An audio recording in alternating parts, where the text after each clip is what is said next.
Hello, everyone, and welcome. It's Cate Stillman with yogahealer.com. We're all just gathering in the room here. And I would love to see in the chat window what you would like to get out of our session today. What you would like to get out of our session today. Thanks for filling me in. I like to be relevant. I want to make sure that we're keeping it real, being in real conversation, and I'm able to help in the way that's most meaningful. Yay. Thanks for signing up. We had over 1,000 people sign up for this Awaken Your Inner Healer workshop. So I'm glad that the title or whatnot was relevant to you. Yay. Fantastic. So this conversation that we're going to be having here today is around resilience and adaptability. I'm going to also give us some tips to, just household tips, like things that are already obvious and available, so that you don't have to go buy anything in order to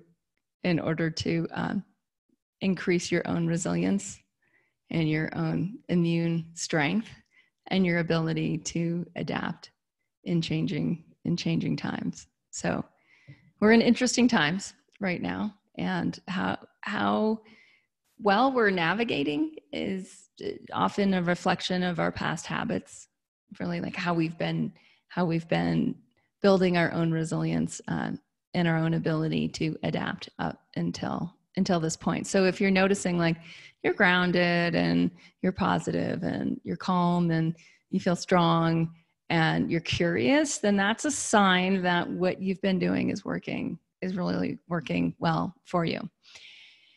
And if that's not the case, to me, it just means that there's like a lot of low-hanging fruit, that there's a lot of things that you can do that can help you right away, that can help you feel better. And so my desire with this is to give us some of, the most basic things that we can all do at any point in time, and in order to help ourselves feel better. And many of us are here because we're helping our aging parents, or and we might be their emotional support.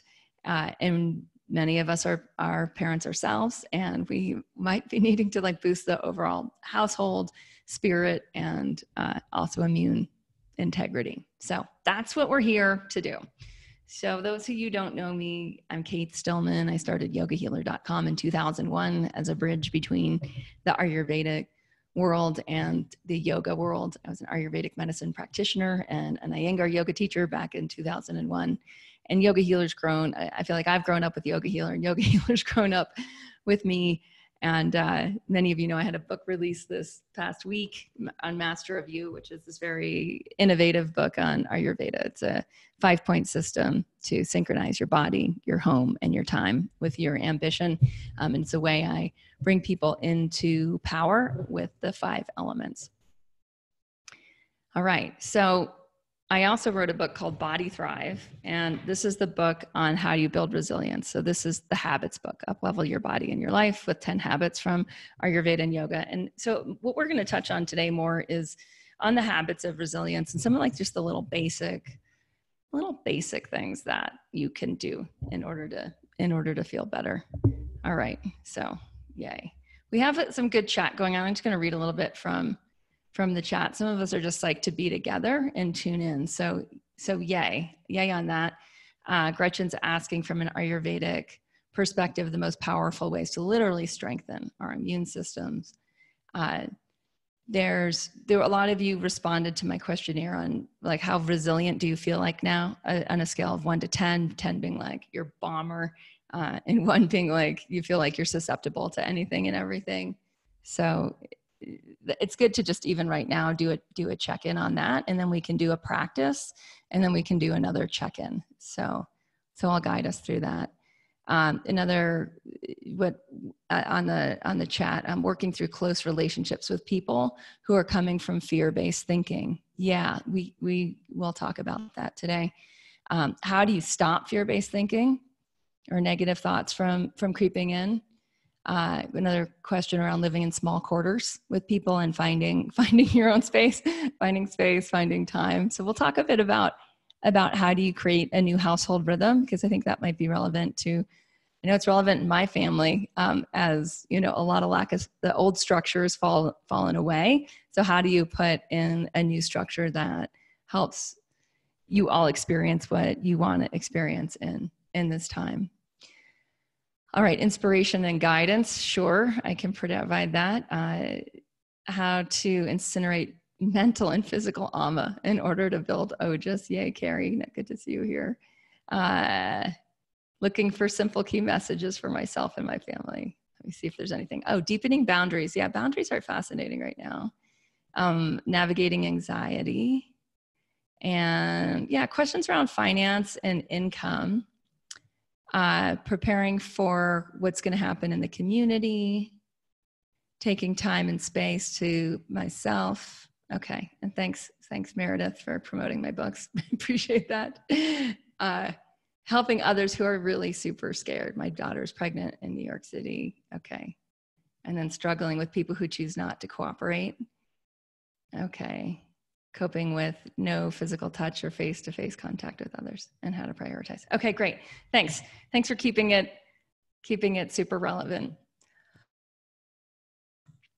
All right, so what we're going to do is we're going to start with the subtle and make our way to the physical. This is very Ayurvedic, understanding that that energy moves from subtle to gross and then from gross back to subtle. So if we look at immune integrity from this perspective, we'd want to start in our subtle body in order for our physical body to be stronger.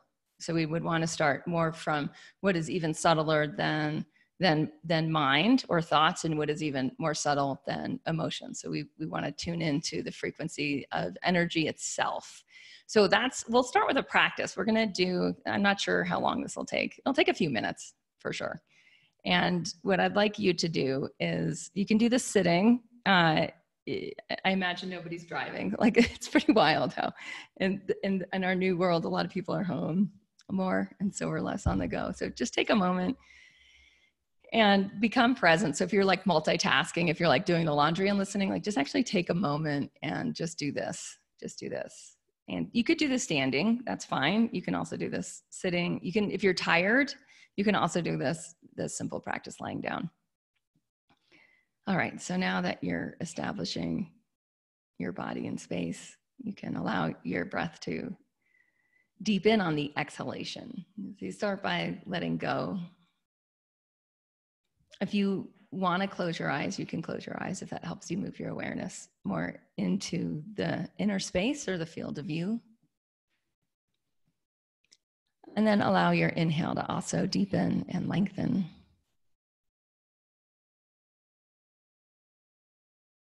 So your breath is getting longer and slower.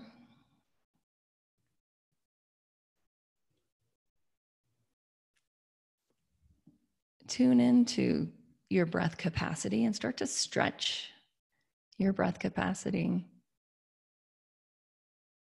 And you might notice that there's a natural desire to pause between the top of your inhalation and the slow release of your exhalation.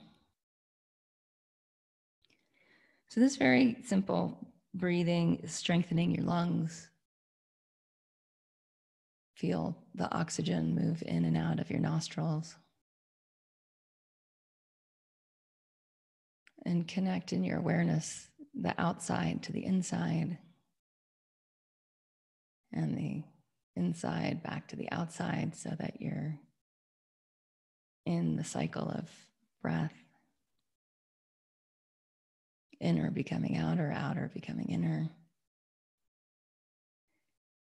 And you're lengthening your capacity. So you're growing the capacity to contain more life force. And you're also increasing your capacity to release the life force. And as you do that, you might notice that you're using the musculature of your ribs, and you're also using the musculature of your abdominals.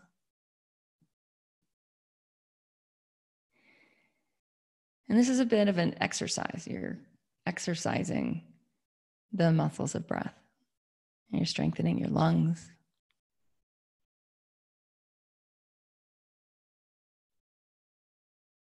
If for anyone this makes you feel anxious, just try less hard. So to take your effort from 100% and just back it off to about 70%.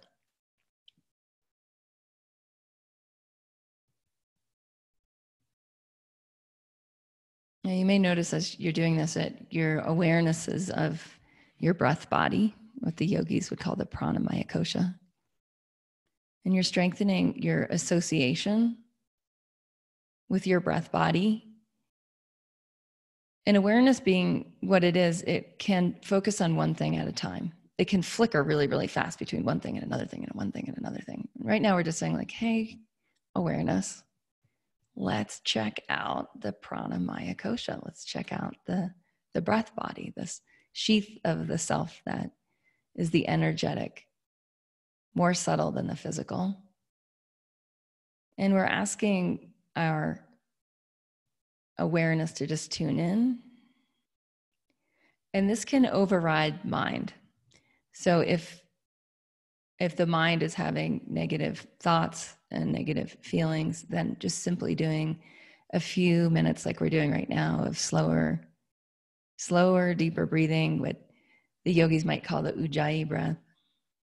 And you can do the ujjayi breath by just simply partially occluding your throat and sounding more like Darth Vader. So it might sound like.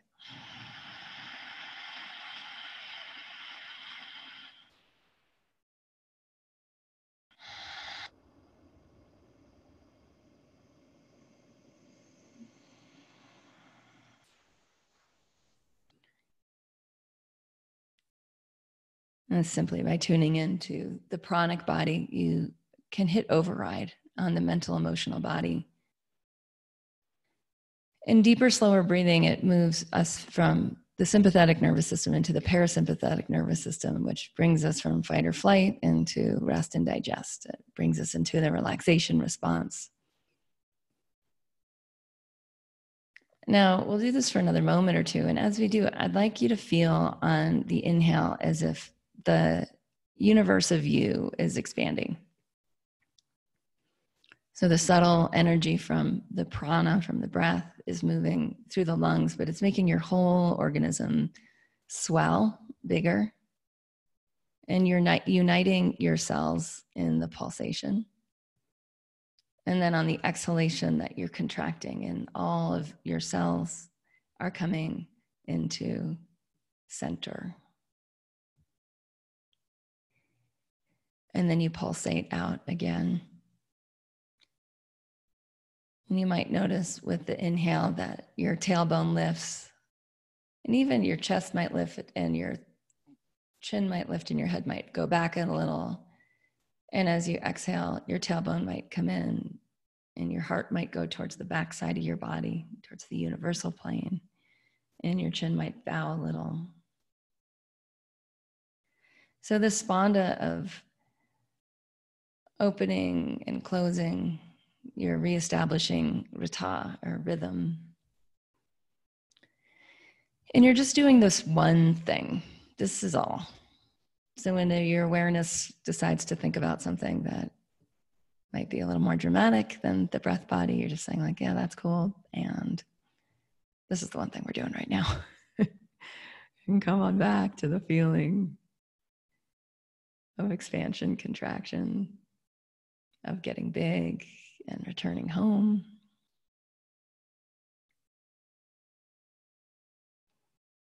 Coming back to the rhythm as the organizing principle. And now the rhythm is the breath.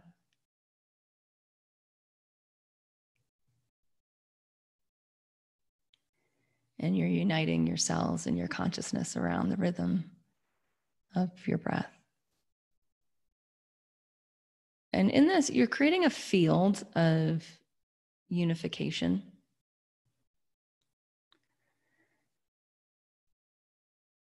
And this unification's around rhythm. And with rhythm unfolds sequence. So sequential thinking, sequential actions. Around rhythm is organization. So your organism likes to be organized. It's got a lot going on. It's got a lot of things to do. It's got to breathe. It's got to move blood. It's got to digest food. It's got to take out the trash. And then there's everything else that you're here to do in this lifetime besides just be a living biological organism. So organization is really important. Organizing your organism around rhythm. Rhythm has pulsation. It has on and off. It has full and empty. And you're just remembering. You're reconnecting your cells. The members are your cells. And you're remembering your cells into the simple unified whole. And we're all doing this together. So your rhythm and my rhythm is same rhythm. It's the rhythm of day and night. It's the rhythm of summer and winter. It's the rhythm of the bigger cosmic rhythms of stages and cycles. And we're just bringing all this rhythm into the here and the now through the next breath. And there's nothing you need to do. Like, it's a falling into rhythm. You don't need to like strive for the rhythm. It's more of like, it's already there. Tune your frequency in, tune your cells in. Don't try too hard. Trying too hard is not helpful. It's more of a releasing into, like when you float in the ocean and you let the waves lift you and you let the waves receive you.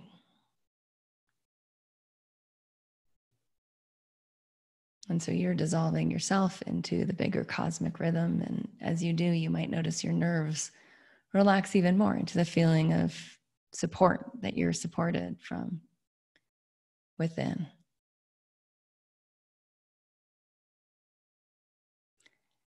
And as we're doing this, you can let the deeper breath go and just be in your natural breath, your easy breath, attuned to the rhythm. And then you can allow your eyes to open and to come back into our group experience here. Yeah.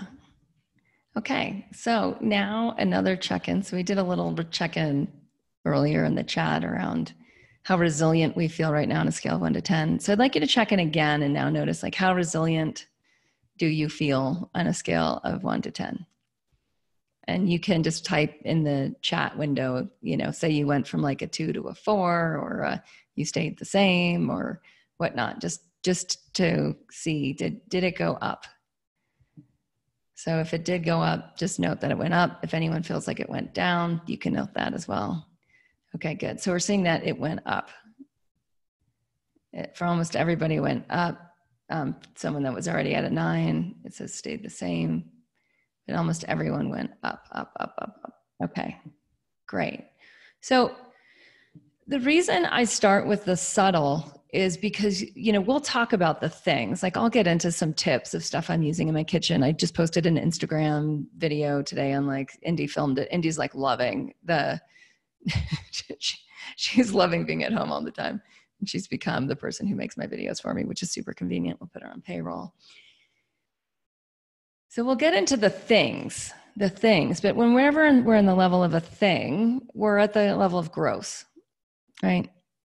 So we've gone from subtle to gross. And it's important to know that subtle is going to be always available, right? Like, no matter what happens, you have access to your subtle body. No matter what happens, you have access to your breath, or you're dead.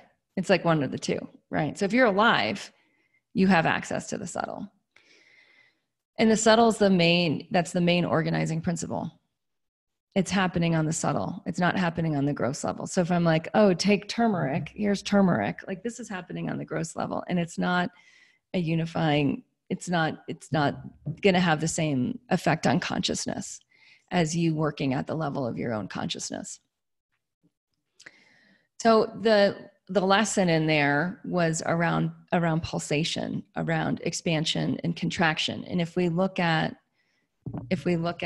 how that works, I'm going to see if I can use my fancy tools here. I'm going to see if I can use my iPad.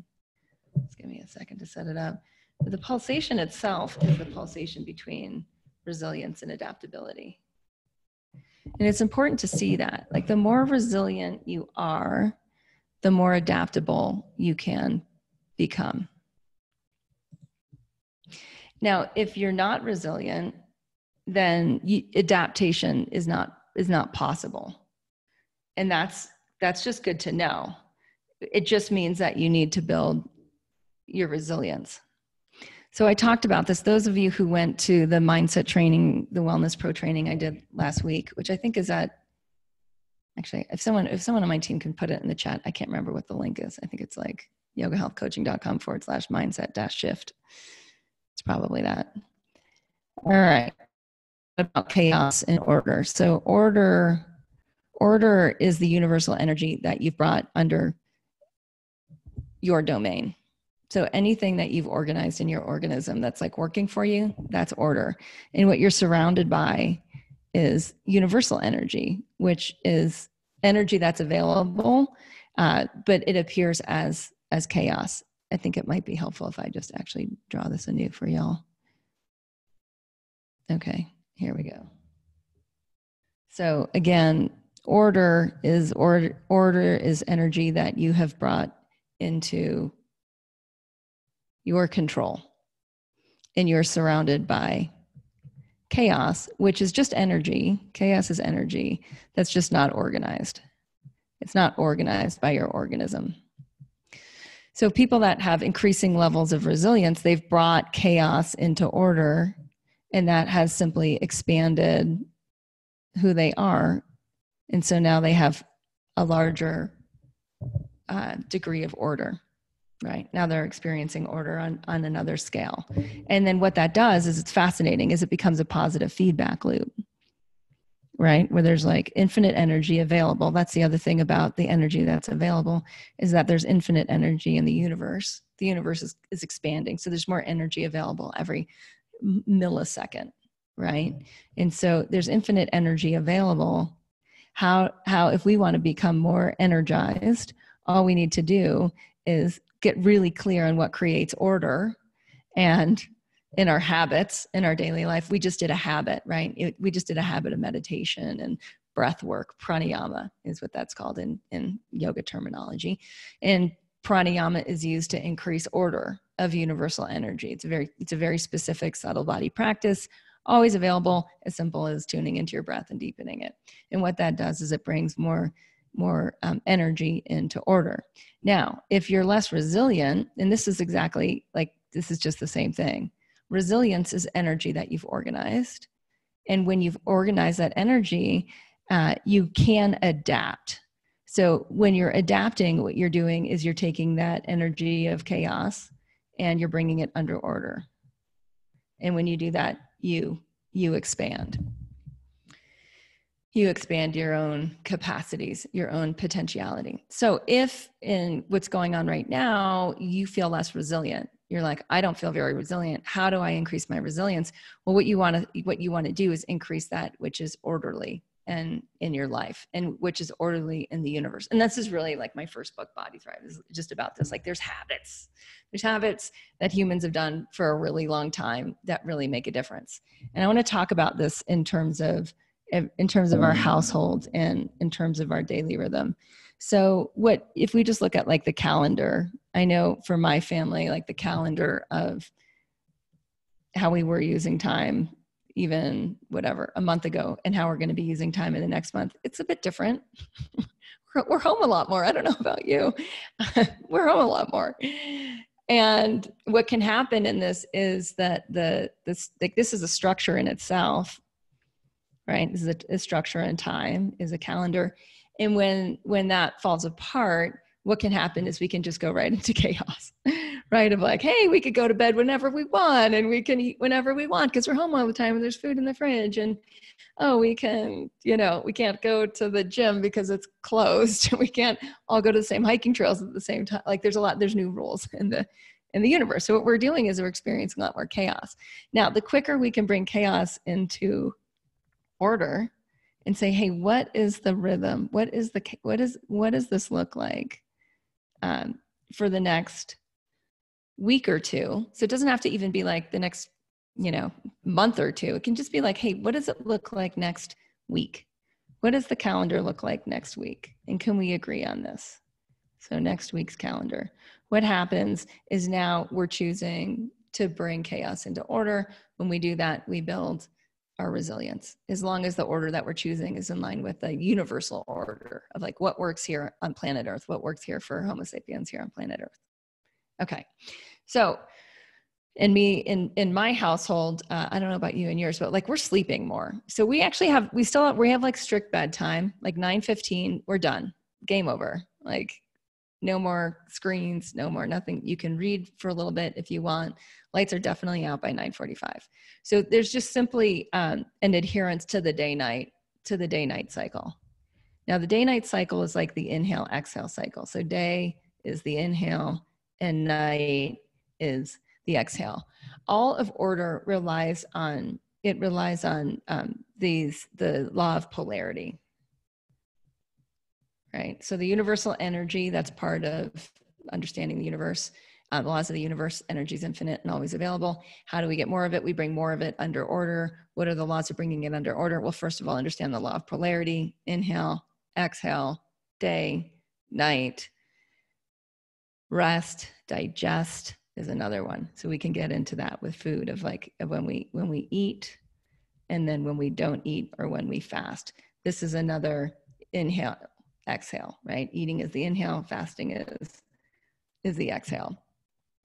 When we start to understand this orderliness of things and we organize our own schedules around the orderliness, what happens is we experience calm, we experience ease, we experience a sense of being supported from within.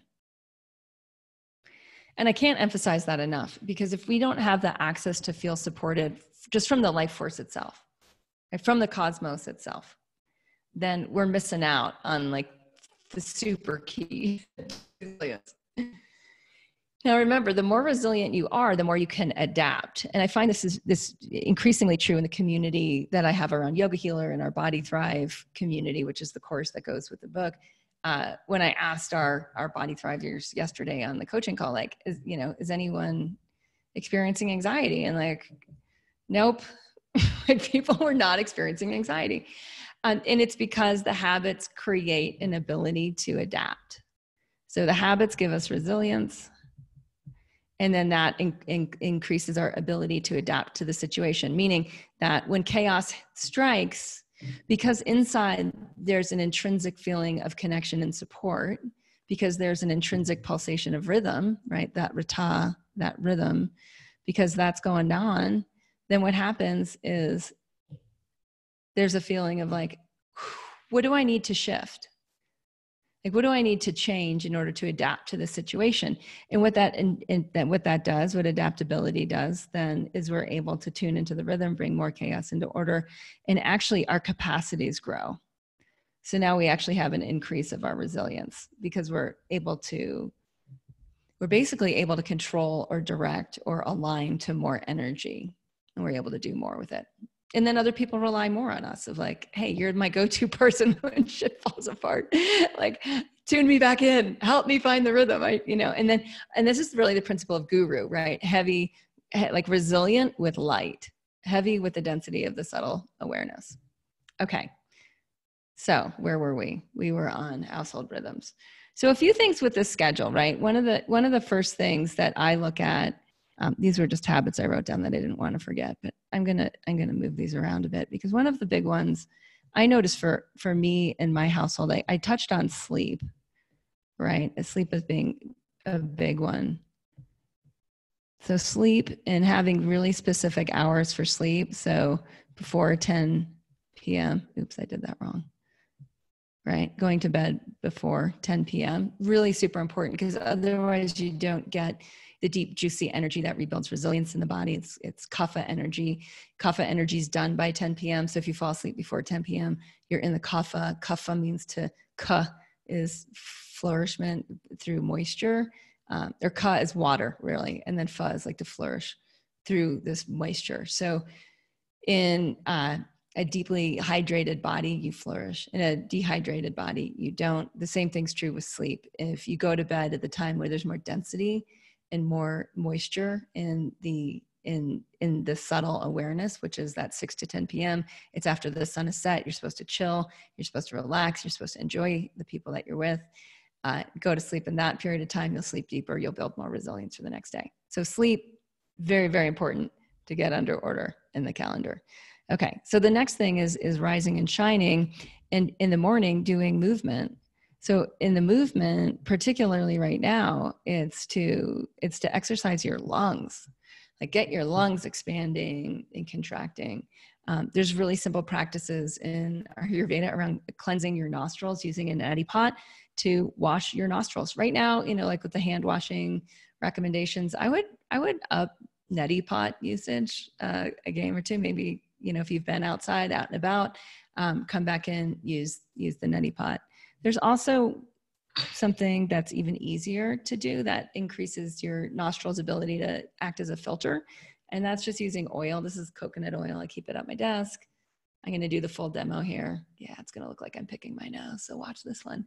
And you're just using your little finger and rubbing 3 times around each nostril, putting oil in your nose. Very, very basic, old school yogic technique, because the yogis were so into the breath body. They noticed that when their nostrils were lubricated, their chance of getting sick was much less. But also it's just a smoother passageway for the breath in and out of the body. So nostril hygiene, really big. I'm going to put it right under sleep so that when you wake up, nostril hygiene enters the picture. Okay, so then moving and exercising. So we designed our house to have like a little fitness room. In our last house, we didn't, but we just would convert rooms. So if you have space, like just look at how you're using space and how do you want to use space, again, in this next segment of your life. Not forever, but you might find like, wow, this space is underutilized. We should clear stuff out and just have a room that we can move. And then in the morning we'll go in there, maybe we'll have a dance party, maybe we'll put on a yoga video, maybe we'll put on a CrossFit video, maybe we'll do whatever. I love functional movement videos. All this stuff is for free on YouTube. But just getting in at least 20 minutes of movement before the day gets away. Okay, a few other super basic tips. Hydration is here. I've got my thermos here. So it looks super cosmic with my super cosmic background. Sipping hot water every 20 minutes. So I love these thermoses. There's so many cool, good thermoses on the market now. So here's a little cup, and it's about a 1/4 cup to a 1/2 cup of liquid. It's not a ton, and just sipping hot water every 20 minutes. It hydrates your body. When your lymph system gets clogged, your lymph system is in charge of, it's like first line of defense of your immune system. If you're dehydrated, it's game over, really. So being on top of hydration, like when I was talking with my mom a week ago, I was like, okay, Mom, there's a few basic things that you want to pay a lot of attention to right now. And the hot water trick is one of them. And she said, I don't like the taste of my water. And I said, well, that would be a really good thing to then buy right now, like buy higher quality spring water, just so that you're using the medicine that's almost free. Those of you that have high quality water, great. Use whatever water you've got. Like the principle of water is more important. You can say prayers, blessings, mantras over water. You can infuse it with your own Shakti, your own energy. So if you have terrible tasting water and you can't get spring water, then just take a moment and purify it with your consciousness and then drink it. And you'll have already made it part of you before it comes into your body. Why the every 20 minutes? It creates fluidity in your system. And the more fluid your system is, the less pathogens can get stuck and breed and take over. So cheers. Cheers to the hot water. Why hot? Now your body doesn't have to bring it up to body temperature. right? So your body temperature, that's 98.6, a little bit warmer than that can actually sort of melt stuff away, melt away that which you don't want in there. It's very simple, just like pouring hot water over room temperature butter. Can be just, it just starts to soften. And the more stuff is soft, the more easy it is to integrate. So helping your body being an integrated organism, it's all part of that. Okay, sweet. Someone's asking, add a squeeze of lemon juice, healing herbs, increase health and hydration. Yeah, you can, but really, I mean, just what I often come down to is like, what is the simplest, easiest way? Some people who are, you know, always using lemon juice, there's an interaction between your enamel on your teeth and citric acid that might be undesired. Herbs are strong. Like I have some other things to share with you guys, like toasted fennel seeds. If you're bloated, you can add fennel seeds to your hot water, and that will help your body expel excess air. It slightly increases your digestive capacity. It's tridoshic. So there are things that you can add, but honestly, to me, like just simply building the habit of straight unadulterated hydration is going to then help you then diversify that. So start with the most simple, and then you can add complexity. Whenever you add an herb into the body, it's going to have a lot of actions. Every plant is a magical universe unto itself. And so, you know, just again, going simple, and then, yeah, you can play adding fennel and cardamom seeds, adding a little bit of cumin seeds or caraway seeds or that, like, and you can start to notice the energetics of those herbs. Yeah, but I would just start with basic hydration. Okay, the next thing I shared with my mom is self-massage. So here you have the universe of you. I'll give you some bigger arms. Okay, great. And when you, I'll give you some hair too. Why not? A little bun, maybe some earrings, make you look a little more female. Okay, there we go. So with the universe of you, again, what immune integrity is like all of your cells are pulsating in a unified whole, that your organism is organized around. This is self, and that is not self. So what the immune system does is it senses, okay, this is not self, and it tries to clear it out. If you're hydrated, it can move it out through mucus, it can move it out through urine, it can move it out through feces. If you're dehydrated, there's constipation, there's less urination, there's less sweat, there's less mucus. So hydration is just important for keeping the channels open. Now, self-massage is simply rubbing oil, and I've got coconut oil here. You can really use any oil. I know a lot of people have a lot of stuff that they can't get right now. But you could use olive oil from your kitchen. That's fine. You want it to hopefully be an organic oil, hopefully a cold pressed oil. So you have a bunch of avocado oil in your kitchen. Great. You can use that. So just using, you might shower first so that your skin's more moist. You wouldn't use as much oil in that case. And then just rubbing oil over your whole body. It reminds your body that you're one organism, and it's calming to the nervous system. So often what people will do is they'll sit in front of a sunny window, or they'll use a space heater. So somewhere that it's warm, they'll take a shower and become moist, and then they'll dry off, and they'll put their towel in front of the warm space, and they'll sit and just take time to give yourself a massage. Now, if you're nervous, or you're anxious, or you're in fear, this would be my one go-to thing to do, is like a couple minutes of deep breathing, slower breathing like we did.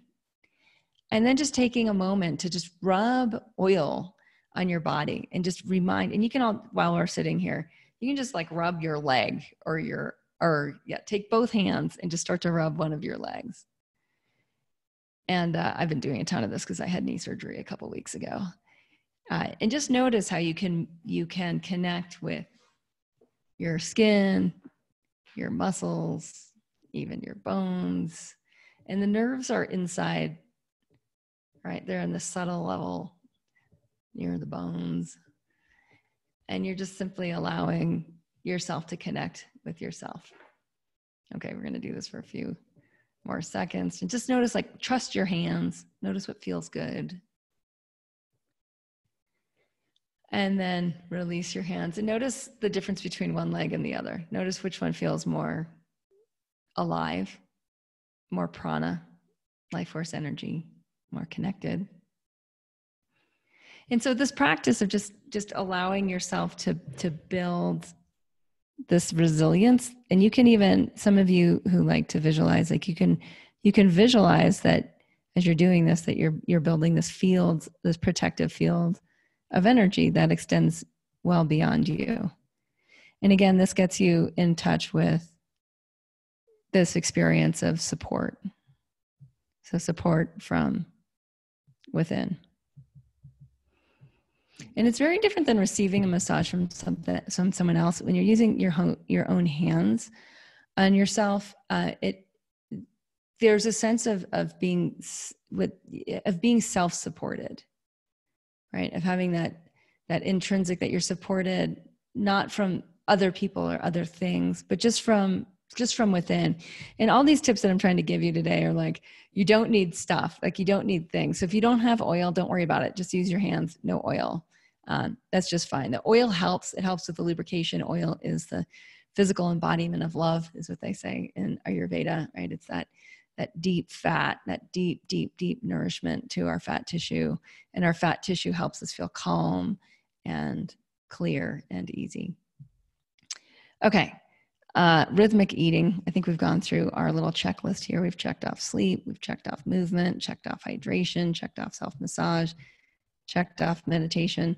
So lastly, rhythmic eating, again, if we go to that, there's pulsation, that this resilience that enables us to be adaptable relies on pulsation. It relies on off. It relies on the law of polarity. That there's a time for eating and there's a time for digesting and resting, right? And so when we get that, then we're not looking to just snack randomly throughout the day. So again, when people are home, now all of a sudden it's like, oh, kitchen's open 24/7.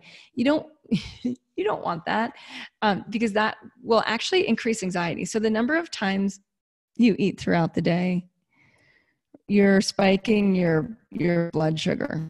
So this would be like say you're eating 6 times a day. So 6 times a day, food finds its way into your body, or beverages that have any sort of calories in them, whether it's a chai latte or a Coca-Cola or whatever, that would still count as infusing your blood sugar. So your blood sugar goes up and down. Now, when your blood sugar goes up and down a lot, it actually is going to increase thoughts. It's going to increase emotionality. That's more unstable. So I'm just going to write unstable emotions. So I'll say unstable thoughts and unstable emotions. Whereas if you eat 2 to 3 times a day, so if you're like me, I'm a 47-year-old, so I don't have massive need for calories. I mean, I'm quite physically active, but still, like I can easily go on 2 meals a day. 3 is fine, or having a latte in the morning and then, and then having like 2 meals in the day, that would count. If I didn't have that latte with meals, then that would count as its own meal in my book. And that's fine for me. Like I don't need to eat more than that. Now, the more rhythm you have, the deeper your absorption becomes, the clearer your elimination, like the better your elimination becomes, meaning your body's able to clear out what it wants to clear out. Okay. So what this looks like is now your blood sugar, you're only spiking it 3 times, and then you have a long time off where you're not eating. So it might look like here's the day, and then here's the night, and then here's the day. So what this will increase your ability to focus. It also taps you into the emotion of calm. And the yogis they call it meal spacing. It then became hiply known as intermittent fasting. I like to call it rhythmic eating. We're just simply eating with rata. You're eating with the rhythm of that. There's necessary time for digestion. And when we take that time for digestion, it actually fuels the brain. And when the brain is fueled, the brain can focus. Whereas for up, down, on, off, on, off, on, off, on, off, we're creating, I would just basically say that we're increasing drama, right? We're just increasing more of the fight or flight response. We're increasing scattered thinking or disconnected thinking where, oh, I got to do this, and then I got to do this, and then I got to do that, rather than there's one thing that I'm focusing on doing now. So there's a lot of documentation now with intermittent fasting and whatnot. The importance of like how long that fasting time is. I have a little ebook on it. You can just email me at cate@yogahealer.com and I can send you our intermittent fasting guide. It's part of our Yogi Detox course. But basically it comes down to just finding your way and adjusting to what helps you with a greater purpose of your life, like the focus and the calm that you want for the greater purpose of your life.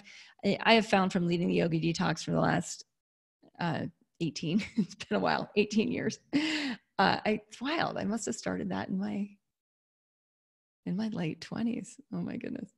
So from leading that, what I have noticed is that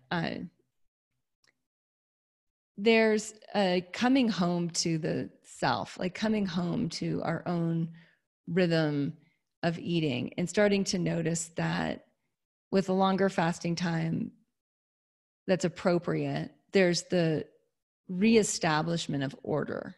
And where that comes is around hunger. So again, we eat when there's deep hunger. And the fasting cycle is deep satiation. So this pulsation between deep hunger and deep satiation, that becomes restored. Now, when there's deep hunger, eating feels amazing, right? It's like, oh, what an incredible meal. And the experience of being satiated is really calming and really grounding. And we just simply don't do that when we're on the up, down, up, down, up, down, up, down. We're not getting truly hungry. So we don't even know what true hunger is. If we don't know what true hunger is, that means our cells, the intelligence of all of our cells in our body, aren't actually able to communicate their nutritional needs, which they are able to. Once you're deeply hungry, you'll be like, carrot soup. Can't wait to have carrot soup. And that's like, where am I getting this deep craving for carrot soup? And it's coming from your body's desire to experience something. So Iris is asking resource for meal spacing and snacks for toddlers and young children. So a lot of these things, like I just go back, I love talking to Indy's grandparents. So my parents and my husband's parents. My husband's dad grew up in a farm about 30 miles from where I'm at right now in Alta, Wyoming. And I asked him about meals growing up. And I always do this for context because our modern world is so, we're running some really big experiments right now, right? We're running experiments with electricity. We're now running experiments with screen time. We're running experiments with having like high calorie, low nutrient food available 24/7 in our pantries. We're running a lot of experiments as a global culture. And so I like to go back in terms of context. Like how did people, like we had an agrarian culture for, roughly the last 8,000 years. What was it like at agrarian culture? What was meal spacing like in agrarian culture? And they're basically meal times. Biggest meal of the day was middle of the day, dinner. Dinner was what we now call lunch. Lunch is an invention of the factory that arose in the 1900s. Kids going to school and leaving home for school. And that's all pretty new. That whole experiment's new. Eating our biggest meal at the end of the day, where dinner then got moved to where supper was, has had a massive effect on culture. So now we have our bigger problems with obesity, right, than ever before. Or in Ayurveda, we would say just some of the side effects of being overweight over time, and how overweight actually decreases your body's ability to organize and build resilience and adapt. Okay, so when I go back to that perspective and I talk to Indy's grandpa who grew up on the farm, I'm like, what was mealtime like? And what I find, he would be like, we were hungry. So the bell would ring and we would run from the fields into the house, and he didn't use the word scarf, but the modern word for what he was describing was like scarf. Like we would scarf our food down because we were so hungry, and because we knew there was going to be a fasting time before the next meal. We knew food wasn't going to be available for about another 6 hours, and then it would happen again. So on like how how much when were snacks invented? It's kind of a good way to say it. Like snack food culture, what industries are behind snack food culture? How do we get our kids more on the natural rhythm of eating and sleeping? The more we do that, the more, again, calm and grounded and focused they are for the other bigger, better activities in their life. And the less we get into the drama of, I would even say, like, I'll just put a name on it and call it like food neuroses. Because so much of our culture, and even our modern yoga culture, has a lot of food neuroses where we're not in rhythm with deep satiation and deeper nourishment. And so then we become like hyper neurotic about what we can eat and what we can eat. And we get into, being overly focused, quite honestly, on food, overly focused on nutrition, overly focused on whether we're paleo or gluten-free or eating the Ayurvedic diet or raw vegan, or we get more like all that. To me is like a disconnect from deep nourishment that builds deep resilience, that relies on fasting time in order to clarify deep hunger. There's a question from Margaret around, is hangry a symptom of flu, blood sugar, drama? Yes, it's optional. So simply just getting into the 2 to 3 times a day at the same time is really going to help. So again, we now have new schedules with everybody being at home. There's an opportunity to create a new order, a higher order. And if you tune into that, then you will experience more resilience. All right. You guys can type any questions so far in the chat. I'm about done. I was just going to go to a little show and tell on a few things that I have from my pantry. And I also have this on a quick Instagram video I shot this morning. Okay, so I already showed you the oil that you already have. There's a few things when I was just like, what's in my kitchen that I'm probably using more of right now? Cinnamon, great for the lungs. This is cinnamon. So how might we use cinnamon? Some of you have teas that have cinnamon in them. That's great. Cinnamon's an expectorant. Say you have kids and they want, like where I am, there's still snow. Say they want hot chocolate. And you might make that, but you might put like a pinch of cinnamon or even a pinch of cloves in there. And what that does is it actually helps the milk, which is good for the lungs, is nourishing for the lungs if it's like a good organic milk. And it actually helps an expansion in the lung tissue, and it helps expectorate. So if there's mucus in the lungs, it helps to clear that out. Turmeric's another one, really great for the lungs. Some people will make golden milk, where you might take hemp milk or almond milk or cow milk or goat milk, or if you're in India, you might use buffalo milk. All sorts of milks available. And it's this milky substance. It's already got fat in it. Turmeric's fat soluble. So warming up milk, for those who don't like a whole milk because it's just way too heavy, adding like half hot water or half milk, and then adding some spices to that. It's golden milk as a recipe. You can Google it online. It's a great way to calm your nerves. So say you notice you get more, say you have your last meal around 5 p.m. and you notice at night is when you start to get nervous and anxious. Having some warm golden milk can be great. You can add a little raw cane sugar to it. Not a lot, but just a little. Thanks, sweetie. It's lunchtime at my house. And that can be a way of just simply soothing your system. Licorice root, some of you will have that at home, some of you won't, but licorice root as a powder is also really strengthening to lung tissue and can be put into golden milk. You can add different spices to that. Some people love cardamom, other people love ginger in it, and use your palate to decipher that which is really feels good for you. All right, so what else do I have here? I have my Manuka honey. Any honey is good for the lungs. Honey is good for kapha. And with the Manuka honey, it's even stronger in probiotic and antibiotic powers, special powers. But all honey has special powers. All raw honey has special powers. You don't heat honey in Ayurveda because that kills its special powers. You want it to be absorbable and available in your body. And it's great actually for strengthening the lungs and clearing excess mucus from the body. So how might you have honey? Honey is actually just great to have like a half a teaspoon of honey after a meal, just for something sweet. Again, you don't want to bring it above basically where the raw goes to cooked, which is if you stir something with your finger, you'll quickly figure out it's the temperature where your skin burns. That's where something raw goes to something cooked. When honey goes above that temperature, it loses its superpowers. And it actually can become, what an Ayurveda would say, like toxic to the body. It becomes a sticky substance that's less beneficial. All right.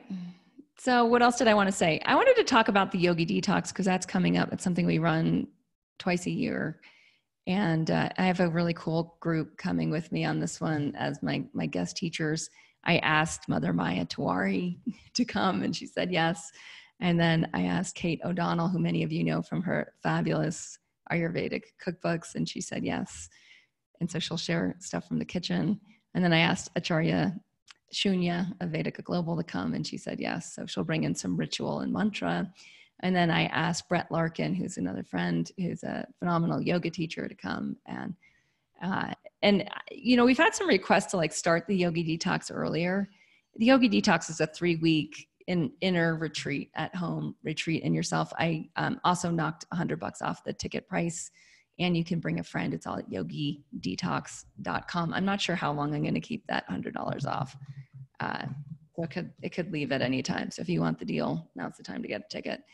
And what it is it's about, like, if you like this conversation today, it'll bring you deeper into your own healing rhythm. And we do this as a community around the planet, all different ecosystems, all different seasons, times of year. And we do it in the next month. So official kickoff is April 15th, but I'm thinking of, because so many people are home, of opening the doors early. And for those of you who I had a lot of people saying like, hey, I'm already naturally doing this. So I would like to, if you register sooner, it just means that you'll get in and we'll start sooner. Yeah, we have some killer guest speakers. I know. I feel the love. I so feel the love. Like, that's the great thing about standing in the same place. It's like a tree. When you build deep resilience, it attracts its own ecosystem. And that's really what's happened with our Yogi Detox and the guest speakers. So yes, please. I've made it super affordable. Basically, it's $197 now. So, and you get to bring a friend. So it's like $100 each. So find a friend, and I cannot make it a better deal than this and help you get what you want to get out of it. All right, there's a few questions from the forum. You can type in other questions. If you've got to go, I appreciate everyone that just made a point to come. I just want to say, I would say for probably anyone that showed up today, like, my guess is leading other people, whether it's your aging parents or your next door neighbor or your own family. I noticed in myself, like, I'm a bit of a rebel, and I tend to shy. It's weird to say this, but it really is kind of true. Like, I've tended in my life to shy away from acknowledging that I'm the leader. And be that as it may, what I have noticed is that the more we're able to just see, like, if not me, then who? If not now, then when? The more we're able to step into that, we actually can own our own resilience. We can own our own convictions. You could see my convictions today. Like, I believe you should be hydrated. I believe you should organize your energy for your interface with other people. I believe that you have the power to build your own resilience without needing anything special from the store. I believe that you being in you and working with breath and tuning into awareness is the strongest medicine that you can have. Like, these are my convictions. So when you notice what your convictions are and you make a stand for them, it can help you orient. There's those questions earlier on about how to handle fear and how to handle the fear-based thinking around us. And just notice, like, what are your convictions around that?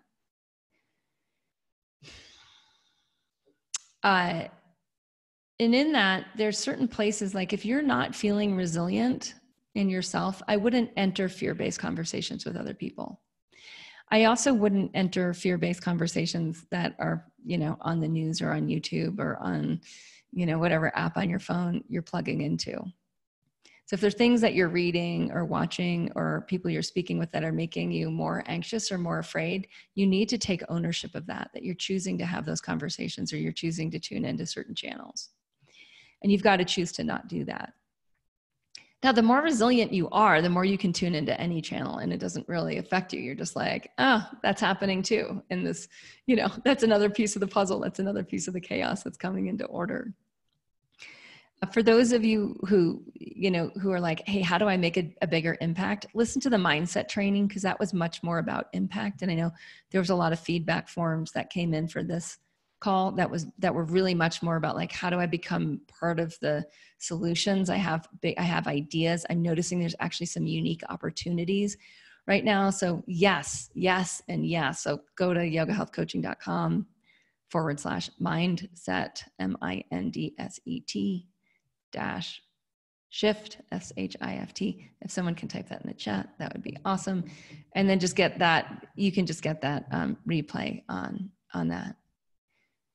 So deciding to lead, taking responsibility to lead yourself, to lead your resilience, to lead your adaptability. If you're someone like me, making a stand to lead my household with my husband and child, also helping orient my awareness of how can I lead my parents who are more, I would say, in the fear category right now. Like, what are little things I can do to help them connect and become grounded and tune in? I will take those leadership responsibilities seriously, and just the little things doing. And many of you are doing that already. You're doing it with, just words of love and words of support. Okay, so Jane Kleinstein is asking about special words to those that are over age 70. I would say like just everything I just said times 2. Okay. So it's nothing like this is basically like how I organize the call is like when I talked to, like the last time I talked to my mom on this stuff, and I was like, these are the things you need to do. And she's in her 70s. My dad's in his 80s. I was like, these are the things, Mom.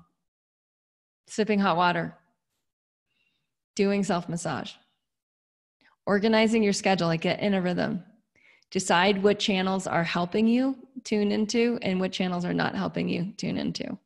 Like just get really clear on build the structure for your own resilience. I mean, this is the amazing thing about being a human being. It's an amazing thing about being alive right now. We can tune into any channel. We can just turn straight into the cosmic channel.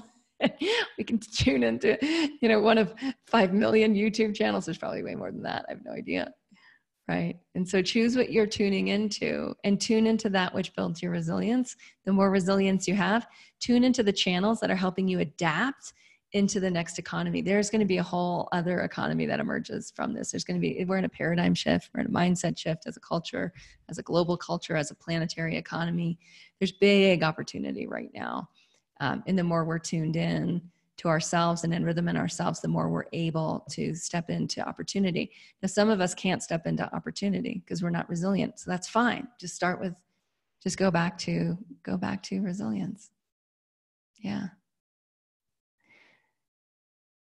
I talked yesterday on the Yoga Health Coaching call. This is for our Wellness Pros, a little bit about like why, even though some of us might feel like I don't need to add my voice to the mix, whether it's on social media, or whether it's social media might be like your community's Facebook page. We have a really cool community. We have a few really cool community Facebook pages in Teton County where I live.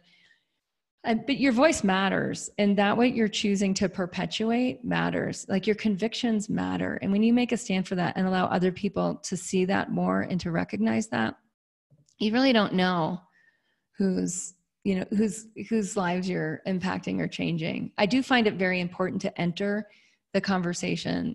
It also helps you reinforce what you actually stand for, what you actually want to move from the present into the future, what you want to perpetuate. So all of that is so important. So don't feel like just because someone else said it that you don't need to. Like everything I said this morning on Instagram or even on this call, like many of you have heard me say this like 100,000 times, like no less.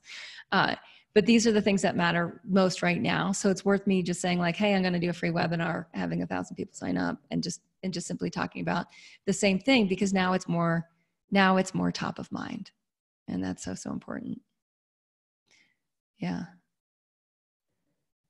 Yeah. And so, there's this, for those of us who are like news junkies, I just want to speak to that real quickly.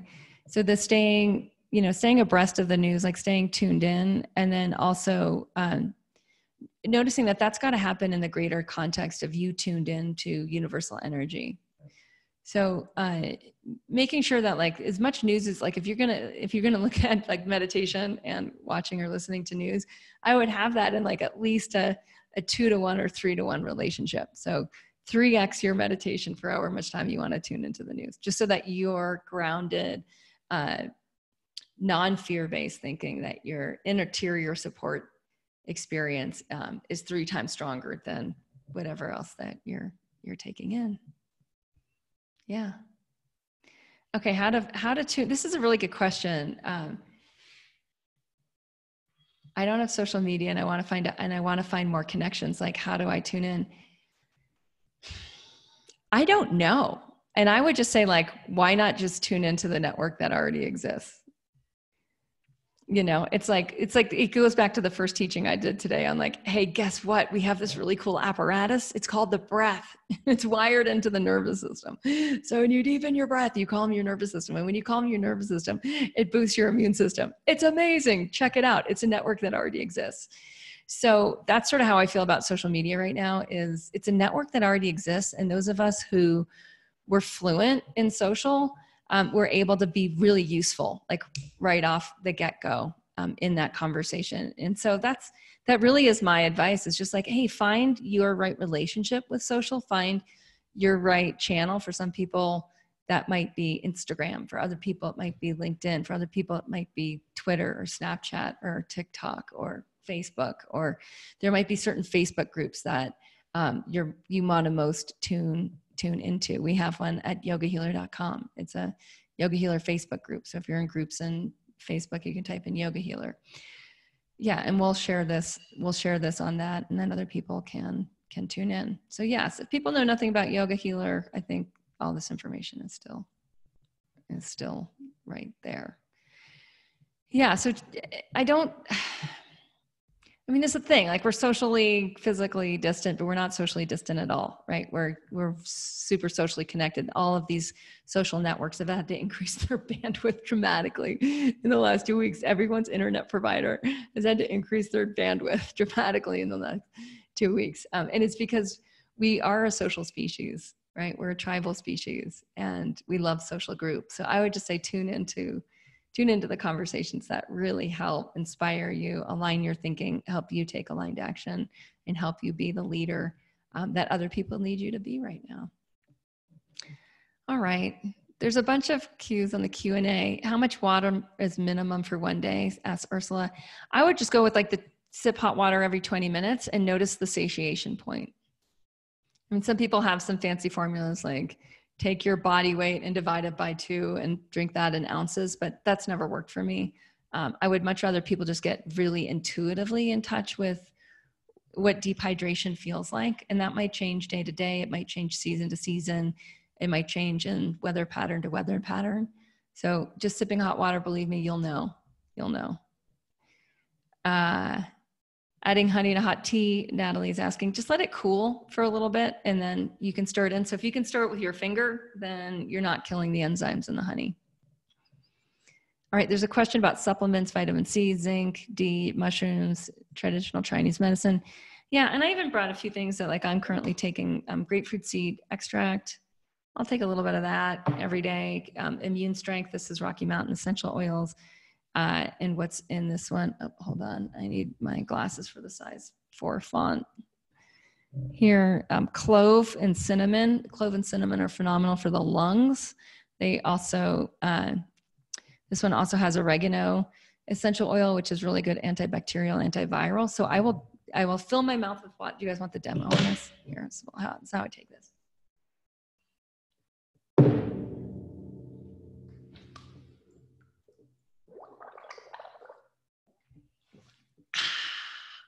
So I just gargled. I'm just tapping it into the back of my throat because clove and oregano burn the heck out of your sensitive lip skin. So don't let it go down your lips. This also has lemon, orange, thyme, mandarin, rosemary, nutmeg, ginger, eucalyptus in it. So as you know, as far as like taking essential oils internally, I'm not advising it. I'm just sharing what I'm personally doing. And you know, I would just take this whenever I feel like there's stuff going around that I just want a little bit of extra protection from. And yeah, this is particularly fantastic for throat and lungs. So why not? It actually would also work for upper respiratory.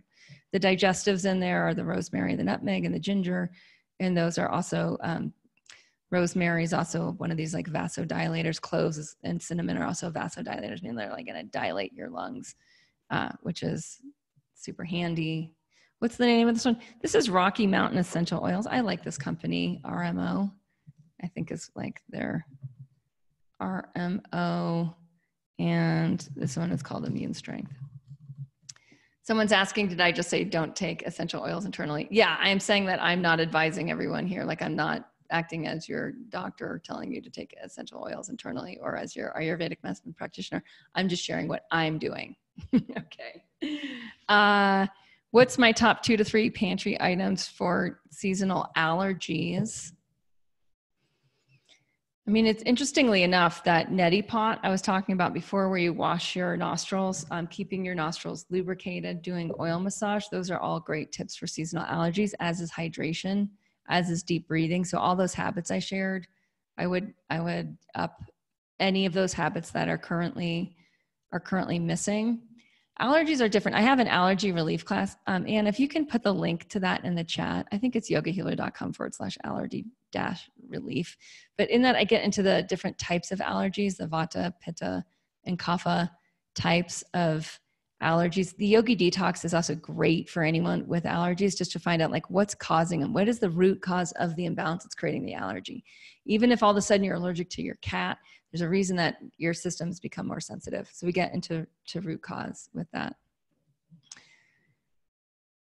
Did I say coconut oil in nostrils can replace neti pot every day or in addition? Yeah, so the vata types have a harder time with neti pot, and it can create a postnasal drip situation with them. So they do much better with just oil, whereas pitta and kapha types often freaking love the neti pot.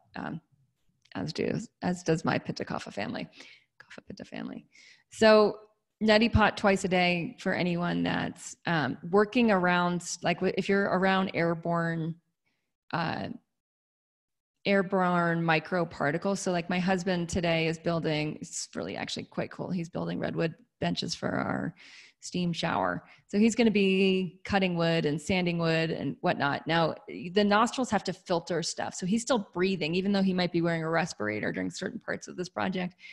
He's just around microparticles. So simply using a neti pot to clear stuff out. If you're on the front line of this and you're working in the hospitals, or you're a nurse, or you're working in the airlines, or you're working at the grocery store, or you're delivering stuff to people, you know, washing your nostrils, that's something that I would put at the level of hand washing.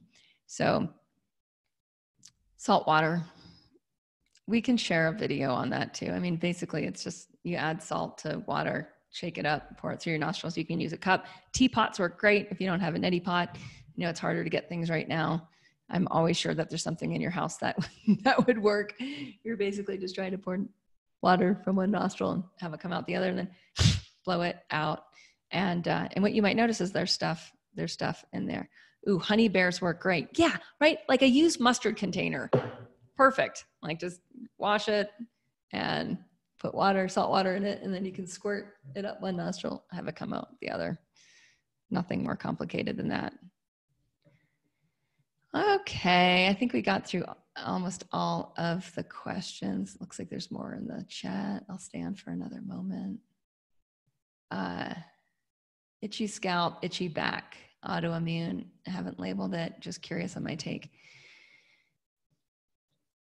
I mean, if things are itchy, you wanted, one of the first questions are, and this is like Ayurveda 101, is like, is it dry or is it oily?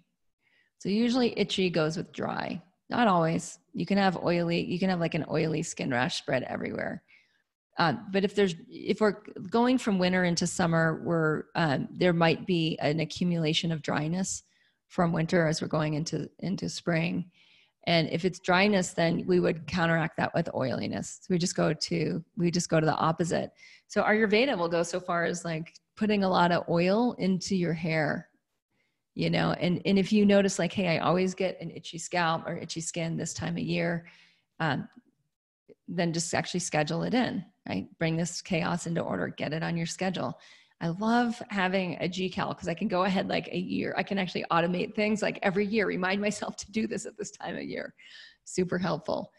For those of you who don't live with other people and it's hard to get certain places on your back, you can just take an old rag and make it your oily rag. And then you can put your oil on your rag and then you can get to those hard to reach spots on your back and just give yourself a little extra lube in the places that are itchy. Yeah. The other thing is like, if the skin is dry, why? Like, is the body not getting good enough fats, or is it not absorbing good enough fats? And just looking at, are you getting really high quality fats in your diet? Can you increase the quality of your fats or just the amount of good fat in your diet? For those of you who eat animals, that might be actually like bone broth, that like cooking down like a chicken carcass, there's good fat in the chicken. I love some of the stories from Nourishing Traditions, Sally Fallon, the work of Sally Fallon and Weston A. Price, that talks about the consumption in the 1918 flu, and that like people now are having a ton of chicken broth with fat in it, with the chicken skin fat in the chicken broth, and how bomber an immune system that can create. So just returning to these bone broth type recipes. I know that got really super popular with the keto diet and the paleo diet and like the locavore diet, like, hey, whatever it takes. Oxtail soup, perfect time to bring that back into what you're having for dinner. Well, I'd say you're on the Rocky Mountain website. Yeah, it's just called Immune Strength. Yay. Yeah. Thanks, Nicole, for reminding us. Indy has the best video demonstration of the neti pot from when she was 4 years old. We can put that in the links when we send the replay of that. It is hilarious. She's demonstrating the neti pot, and it's a mucus fest. Yeah. So Tara's asking, she read that the neti pot could push the virus further in. Guessing this is a myth. I mean, like, was there a study done on it? Like, I'm not sure how that would be, because you're just cleansing. It's that water's coming back out of the body. So I don't know. I mean, with all of these things, I feel like with everything that at least Ayurveda teaches, or at least that I try to teach, it's notice what works for you. I notice after using the neti pot that there's a lot more clarity in my nostrils, that there's less stuff in it. Often mucus will also come out. There can be like a mucoid plug between the nostrils and the mouth, and it just clears stuff out. So you might gargle if you're worried about that. You might also gargle. All right, yay! People are signing up for the yoga detox. I'm so glad to see it. What do I think of gargling with vinegar? Yes, gargle with vinegar. I mean, gargling with anything right now is going to be better than not gargling with something. So gargle with apple cider vinegar, gargle with salt water, gargle with turmeric honey water. Yes, yes, yes, yes. Is Master Review available on Audible? Yes. Yes, I think. Or Phyllis, maybe check that for us. If not, it's coming. It's like coming any day. It's been submitted. And Elsie Escobar, my dear amiga, she podcasts. She's the reader, because I thought I didn't want to do one more thing. So she read the book for me. Yay. Do I recommend regular sugar level during the day? I need to eat 5 to 6 times a day because I get so low and dizzy. Yeah, I would experiment with that and sit and eat real nourishing meals, potentially having more like cooked food and better high quality fats in your meals, with like having like just using the homemade chicken broth, chicken stock, chicken soup recipe. And then I would do calming practices. I would do more like breath work and start to actually bring down your, I mean, where my mind goes is like kind of just out of that cycle of like needing input, and going into like deeper, slower cycles, which can happen through doing more meditation. Someone was told not to blow the neti water out. Okay, I don't know why you were told that. The neti water, you don't swallow it. It goes in one nostril, out the other. Usually you'll notice you have to like huck a loogie and spit something out of your mouth as well. Yay. How much is the yoga detox with a partner? It's $197. You get 2 tickets for $197. Yeah. Will I be offering online workshop webinars in the context of Master of You? Actually, there was a podcast series right now for free on the Yoga Healer show. Yoga Healer is one word, YOGAHEALER. And I recorded 8 podcasts particular to Master of You. I offer an online course for Master of You. If you want to check out more about that and have a conversation with someone about what that's about, go to yogahealer.com/dream, DREAM, and you can watch some videos about the process of it and schedule your dream session. And that's really how I help people achieve greater ambitions, which is what Master of You is all about. It's like, I believe your ambition is important. I believe your Dharma is divine. Let's get on it and do greater, bigger things. Yeah. Awesome. All right, all y'all, thanks for sticking around. It's been a blast. I'm glad this was helpful. We'll send you the replay. Please share. And if you found it useful and there's someone that you're thinking of that should hear some of this stuff, and yay. Yay. I wish I could unmute you all. We don't have that capacity in the webinar. Oh, wait, no, attendees. No, I can't unmute you all, but we'll all pretend we're all saying yay and thank you and goodbye at the same time. Namaste, and may you be resilient and adaptable and be a boon to the people that you're leading. Again, this is Cate Stillman with Yoga Healer, signing off.